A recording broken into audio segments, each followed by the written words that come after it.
Hmm. Flowers are raining down today. I'm at the Buddhist monastery and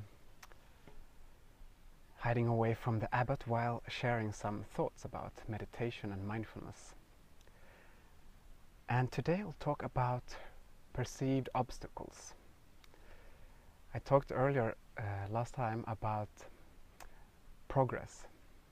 And you know, some of those, especially in instantaneous signs of progress, we actually perceive as obstacles. Like I said, one of the signs of progress is that the mind becomes more calm, less busy. But it can also be that the mind becomes more busy. Now, what do I mean? Well, when we start to observe instead of being the thoughts, you know, something happened and there's a reaction to it, we feel something and we become angry at that person. Why did he say that, you know? And I am angry. That's the perception, my experience of this now. When we start to practice meditation or mindfulness, we become more of the observer. So we see that there's a thought judging that that's a wrong thing to say. There's an emotion of anger. Yeah, but I'm not angry anymore. There's anger, but I am not angry. It's room. I don't have to do anything about him. So what happens is, with this perspective or approach we call meditation towards thoughts, the mind will have a bit of a shock if we haven't done this before. You know, it's used to being the captain, telling things and we follow. With meditation, you're the one taking the captain hat back. And this usually ends up with the mind making a revolt, a little revolution, trying with all creative means to steal your attention again, because attention is what it feeds on. That's the energy, that's the food for the mind, it's the attention. And the attention is you. That's what you can direct. And now you direct it consciously. So the efforts of stealing the attention makes the mind more busy. Let me give you some example that appears every time I sit for these retreats, for example, when you become more intensified in your meditation. That is, the mind starts to value things obsessively. You know, oh, this is a beautiful place. Oh, that's a good comfy chair. Oh, comfy pillows, that's good. Then I sit comfortably. The food is great. Ooh, the fan sound, you know, it's kind of hot. It's mosquitoes. Ah, shit, I wish the beds were a bit, you know. That's how the mind starts to go on, trying to control the situation by value. Observing, and it withers away. It stops by itself. Another thing that happens is planning like hell. Like the first day, the mind started to plan for Bali and upcoming things and retreats, and wow, there's no hurry. But that was one way of stealing attention. Observe it, don't react to it, don't value good or bad, just listen to it, and it withers away. It stops by itself. It doesn't work.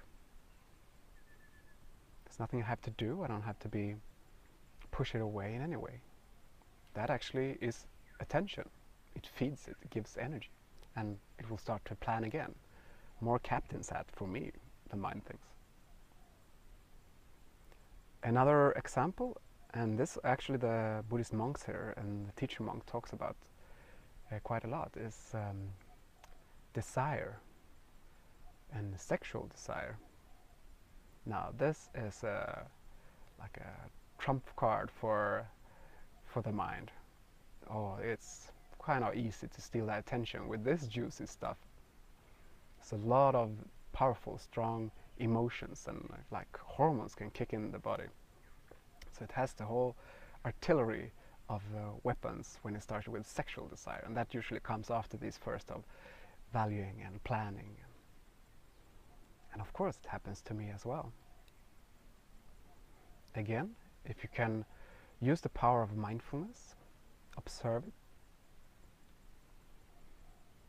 then it withers away. Now some other things that can come is less obvious things like pain, physical pain in the body, like itching and things like that. It's also a way for the mind to steal attention, create a problem they have to focus on and solve. Observe it, and you'll see, find the center point where the pain is, and it will wither away.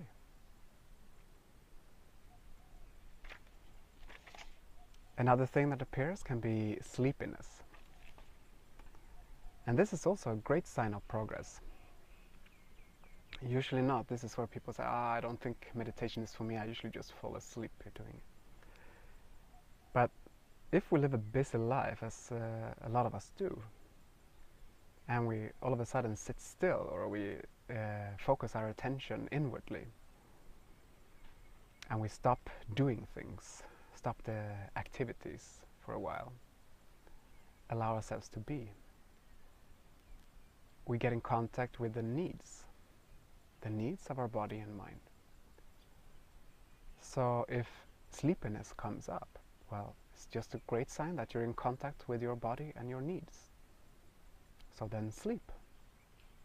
There's no use sitting meditating if you fall asleep. Meditating or mindfulness is a wakefulness. It's the high point of life, total wakefulness. So it's not a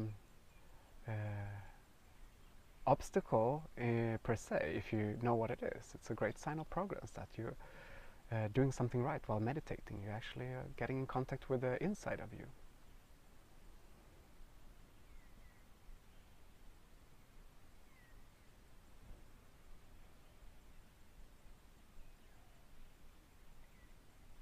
Okay. There's no more talking happening. Enough for today. All is well. Thank you.